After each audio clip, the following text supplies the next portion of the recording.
Insolent fool! Do you really think a duelist of your caliber can stand up to me and my signer's mark? A signer's mark? But how? Yours was banned for being too lewd. It's got an errata! No!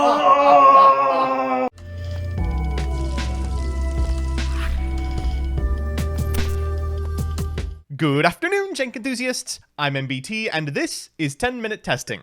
We're really, juicing this one for all it's worth. But it's not often that you get to make videos with titles that a normie might accidentally click on. Do you think an average Mr. Beast viewer is gonna watch a Kashtira mirror? But AFD, that's from 5Ds, and that show was almost good! Anyway, before we get any more off track, here's Ancient Fairy Dragon. So here's the list. As always, I'll give you a background about the archetype, a little bit of a discussion about what I hope the deck can do, and of course, the card by card. But first, this video is sponsored by Yu-Gi-Oh! Pro Deck. Yu-Gi-Oh! Pro Deck is the #1 place to go if you need a pack simulator, a card database, or want to read a wealth of strategy articles. They also post breakdowns and lists from every major TCG and Master Duel tournament, including the Master Circuit series. Give them a look at www.ygoprodeck.com. With that, let's assess AFD. If you've watched my previous video, you already know what Ancient Fairy Dragon is capable of, but if not, I'll just give you the highlights here. Ancient Fairy Dragon has two huge effects, one that lets you special summon a level 4 or lower monster from your hand, and one that lets you pop a field spell to get a different one into rotation. It's just received an errata that probably boxes out any FTKs, but this card's still poised to be a power player. In the TCG, there are a ton of strong field spells to pop, including old AFD staples, Union Hanger and Dragon's Ravine, new hotness like THERION Disc Coliseum, and the whole suite of Vsauce sauce. Occasional channel features and members of Team LVK Honk, Chloe, and Emperor Stove have been cooking for the past few weeks, and after about 15 different iterations featuring Kashtira, Gate Guardian, and the Adventure Field spells, this is the one they've handed me. And I've got to be honest, I absolutely love it. The goal is to use the ABC pieces as non-once-per-turn effects in order to get near-infinite link material to your side of the field, while simultaneously searching Omni-Negates in Regulus, setting up 7s with Adventure, and synchro-summoning into Baron with Vsauce. It's a well-oiled machine, literally, and I'm super happy to give it a spin. So with that, let's get into the card by card. Like I mentioned in my previous Ancient Fairy Dragon video, it's going to be difficult for me to go card by card through this list because so many of the options in here serve more than one function, but I'll do my best. We're going to begin with the glue that holds it all together, Dragon's Ravine. This card allows you to discard a card in order to get a dragon into the graveyard. Our most consistent target is Destrudo the Lost Dragon's Frisian. While you have a monster on your side of the field, this card can be special summoned from the graveyard, the low cost of half your life points, in order to make it and that monster equals 7 stars of synchro power. We are also playing a Supreme King Dragon Darkworm. Frequently you will have access to Destrudo the Lost Dragon's Frisian or don't necessarily need Ancient Fairy Dragon. It's a tough sell to commit into 5 back row, and as a result you just want an additional body. If you've drawn Destrudo, this is a way to get a body on field without committing to your normal, and it also happens to be the best small world bridge in the deck bar none. That 1200 defense does a lot in a deck that also includes Water Enchantress of the Temple. Of course, we're playing 3 Remus to find that Dragon's Ravine, and now let's talk about Union Hanger. Union Hanger is the ABC field spell. It adds a Light Machine Union monster from your deck to your hand on activation, and when you normal or special summon a piece, once per turn you can equip an appropriate Union monster from your deck to that monster, and that monster cannot be summoned. This means that even if you use your normal summon to get into Ancient Fairy Dragon, you can still proc this by using Ancient Fairy Dragon's summon effect to get something like a B to your side of the field, equip it with a copy of Union Driver, pivot into a C, summon the B and the C, link one of them off in order to get an A to hand, then the C in order to get the A onto the field. It's a really fantastic way to get not only a ton of pieces into rotation, but also a really early ABC Dragon Buster. Next up is THERION Disc Coliseum, and we've only got one target in the deck, this THERION King Regulus, but it does tons of work in this brew. Ancient Fairy Dragon is frequently your 3rd or 4th summon, so by flexing into a THERION Disc Coliseum in a hand that already has access to the ABC pieces, you can use the THERION King Regulus, targeting one of the pieces to summon it as your 4th or 5th summon. Then, because that monster is equipped to a monster you control, you can summon the Union pieces from the back row back to your side of the field. This is a ton of material if you get a B or a C into rotation. It's absolutely fantastic, and of course, it insulates against problem cards like Nibiru. This is also the biggest Nombo, and the reason that we're not playing Kashtira in this deck. Unfortunately, you can't activate Regulus while a Rise Heart is up. After that, we've got Primitive Planet Reichphobia. We've only got one target for this as well, Vsauce Starfrost. This can destroy any monster on your side of the field that does not share a type and attribute with Vsauce Starfrost, and flex it plus any piece into a Baron extremely early. As many sweeper insurances as we can manage, we are going to play. Finally, the rest of the deck is Adventure. 3 Water Enchantress of the Temple, 3 Rite of Aramasir, 1 Fateful Adventure, 1 Dracoback, and 1 Illegal Knight. You might be wondering why Illegal Knight over Wandering Griffin Rider. Well, as part of your end board, you already have at least 2 Omnis, so it doesn't really make sense to get a third one. Illegal Knight is so much better, not only going second, but also beating specific strategies. A Kashtira player, for instance, that hasn't gone for the 5 zone lock is pretty susceptible to this card. Moreover, you're usually going to be using the token that you summon off of Rite of Aramasir to go into a Destrudo into a 7 without committing to your normal summon, so it's not like the Wandering Griffin Rider would be online anyway, and the Illegal Knight body is fantastic going first as a 7 in order to go into Ancient Fairy Dragon. That enables an Xyz summon of Mecha Phantom Beast Dracosack, which can add a Therion King Regulus from your deck to your hand, provided that you're using the ABC pieces to go into Cleave Genius, even absent a Therion Disc Colosseum. Wrapping up the list, we've got staples, Terraforming, Foolish Burial, triple Small World, and 1 set rotation. In the extra, we're on 2 ABC Dragon Buster, a Baron de Fleur, an Ancient Fairy Dragon, a Mecha Phantom Beast Dracosack, Underworld Goddess of the Closed World, Access Code Talker, Apollosa, Topologic Trisbana, Labyrinth, Cleave Genius, Nightmare Unicorn, Platinum Gadget, Barricade Borg Blocker, IP Masquerena, and Lingerivo. Probably Lingerivo and maybe Barricade Borg Blocker are the flex slots in this extra, but I would feel really bad cutting the latter. Ling is just cash insurance. In the side, of course, we've got Nibiru, we've got Ash, we've got a Harpy's Feather Duster and 2 Cosmic Cyclone, 3 Book of Eclipse, and 3 evenly matched. Nothing to write home about. So with that, let's jump into the games. Our first match is up against Gate Guardian, and I'll be the first to say, perhaps I judged this archetype too harshly. It actually does seem to have teeth, though it looks like our opponent is doing a lot of the same stuff we are. Destrudo, huh?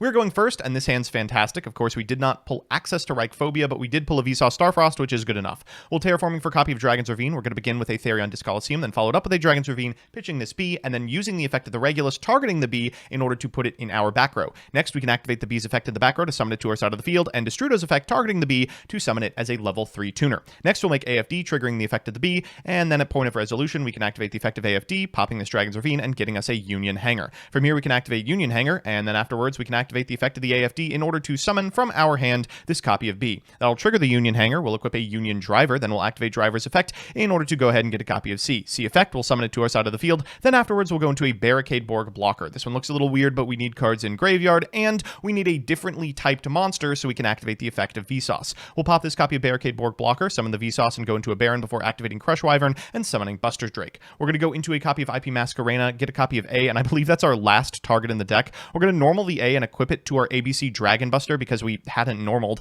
Then at end phase, resolve the effect of Barricade Borg Blocker so we have material for it. Our opponent's going to begin with a Hero Lives, and I go, oh, good, Hero. Then I see Prisma. Okay, let's get that out of here. They're going to set 2 and activate the effect of Fusion Deployment. We'll activate the effect of IP Masquerena and chain the effect of ABC, so in Chain Resolution, we get a huge Apollosa. Now, we're not going to get the on-field effect of Union Hanger, but that's fine because we are out of targets in deck. We've actually gone through every piece turn 1. We're just going to activate a couple of A's, and they'll pass it back. We'll draw for turn. This should be all she wrote. We're going to activate Baron de Fleur to chase out the back row. They will chain it. We will activate Baron to negate it.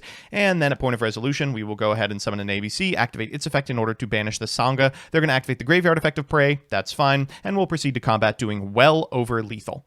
Our second match is up against Sprite, and it really showcases one of the major weaknesses of this deck. It has a tough time going second pre-boarding against decks that go wide. Our opponent has pretty much everything they could ever want in the opener. They're going to begin with a copy of Sprite Starter to get a Jet from deck. Then afterwards, they'll activate the effect of the Jet in order to grab another starter. They're going to special summon this copy of Blue and activate the effect in order to grab a red. Then afterwards, they're going to activate Fateful Adventure and link off for a Sprite Sprint. They'll activate Sprint and Fateful Adventure in sequence so they can chain block it. They'll go ahead and get Draco back and send a copy of Nimble Angler to the graveyard. Angler is going to summon a couple of Beavers, and then after that, they are going to activate the effect of the Fateful Adventure to grab themselves a Water Enchantress of the Temple. That's going to grab them a Rite of Aramasir, but of course they are already 2 locked. From here, they're going to go for Gigantic Sprite to get a copy of Hyperia, use the effect of Hyperia to draw a card, and then afterwards special summon Caligo Clawcrow, go into Mannequin Cat, and set 3. Oh god. Okay, we're going to begin with a Rite of Aramasir, and oh no, there's no way.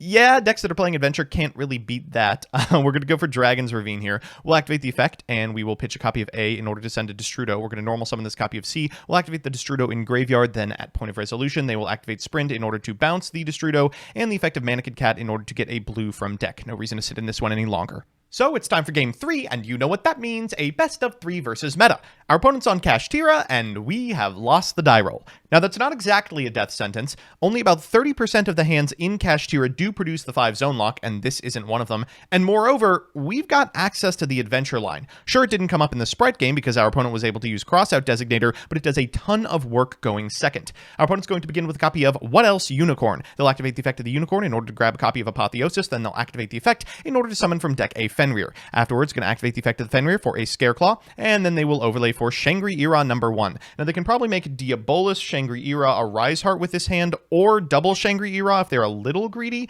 They're going to go for the latter, overlaying for a second Shangri-Ira, activating Rise Heart, banishing 3 cards from the top of my deck face down, locking 2 zones, and then overlaying for a Rise. So we might actually be able to beat this one depending on what our draw is, and oh, that's a nice one. They're going to go for Shangri in order to get a Fenrir, and then we'll proceed to main phase 1. We're going to begin with a copy of Water Enchantress that will trigger a Rise Heart, no big deal. And this puts them in a weird position because the token can't be banished face down. They kind of have to do it on the Fateful Adventure, but it feels really bad to trade a Rise Heart for half of 1 card. They're going to go Arise at point of resolution, and unfortunately, it's a little too late. This Illegal Knight trades really favorably with this board. They're going to go for the Fateful Adventure, which will trigger the Shangri-Iras and trigger the Fenrir in sequence, but we'll activate Illegal Knight in sequence as well because it's a quick in order to bounce both the Arise Heart and one of those Shangri-Iras. We really needed that macro off field before we commit to the Remus. Our opponent sees the terraforming and says, that's enough. So it's time for game 2, and we are going second once again, but this time we've drawn Nibiru. Oh, the skill!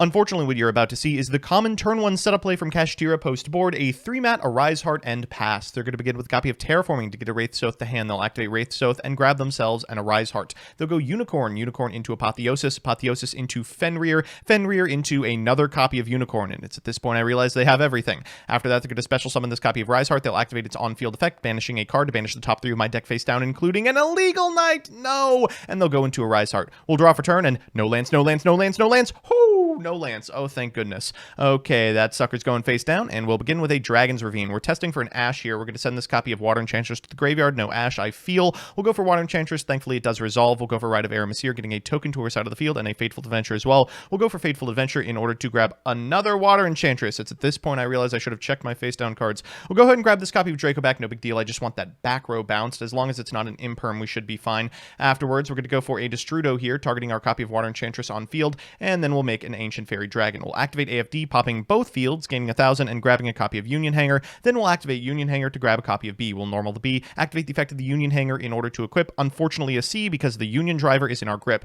We'll go for Masquerena, and this is a little bit of a flubbed line. We could have done it, I think, very slightly better, but no big deal. It should be enough. We'll go into an Access Code Talker with everything on field, and then we'll make an ABC, go to the battle phase, activate ABC's effect in order to banish this card, and proceed to attack for lethal. Woof. So we're back with the deck, and this is one of those strategies where I can't tell if I'm cooking or attempting to speedrun a grease fire. Let's do the pros and cons. First, the pros. 1. ABC and THERION almost seem designed to play with each other, and AFD's the best card for these strategies since Union Hanger. It lets you seamlessly swap between the two. Dragon Ravine gets stuck ABCs out of your hand. You can summon equipped Regulus targets. Beautiful. 2, there's a lot of room to experiment. Adventure and Reichphobia both have their benefits, but there's even more niche engines like Gate Guardian you can try. And 3, it puts out a diverse array of interactions. Banishes, Omnis, whatever you want to call a Legal Knight. It's all there and very difficult to plan around. And the cons. 1, you need to see ABC parts, and sometimes fate can be cruel. Small World does a lot of heavy lifting, but frequently it's not enough. 2 board breakers exactly can be devastating, leaving you with just whatever you make with an IP mask. It doesn't help that that's what most people are playing this meta. And 3, the Labyrinth matchup is very unfavorable for the deck, with Gozen and Rivalry being devastating. AFD is also a huge magnet for interruption. Getting an AFD impermed can kind of end your turn immediately. Overall, AFD is one of the most single-handedly interesting cards for deck building ever, and it leaves a ton of room for Brewmasters. It's possible this list isn't even the home for it, but I'd be shocked if it wasn't represented somewhere in this upcoming metagame. Thanks so much for watching. I'd like to give a quick shout out to my patrons, specifically Elena Tincher, Alex Dominguez, Alex Perea, Allison Elliott, Brett Henry, Bizen Queen, Chaotic Meatball, Crispy, Da Bears, DJ Elephant, Grant Curry, John Piet, Jordan Kuntz, King Magic Ruler, Knight Mary, Lookstone, Materiality, MBT Play Madolce, Melissa Sosi, Mike Carlotti, NH6574, Rose Lapine, Roos Mosquito, Solar Flare, Troy Says Bi Erasure is Gay, Fins and Storm, Wonder Waffle, and Yor. I couldn't have done it without you.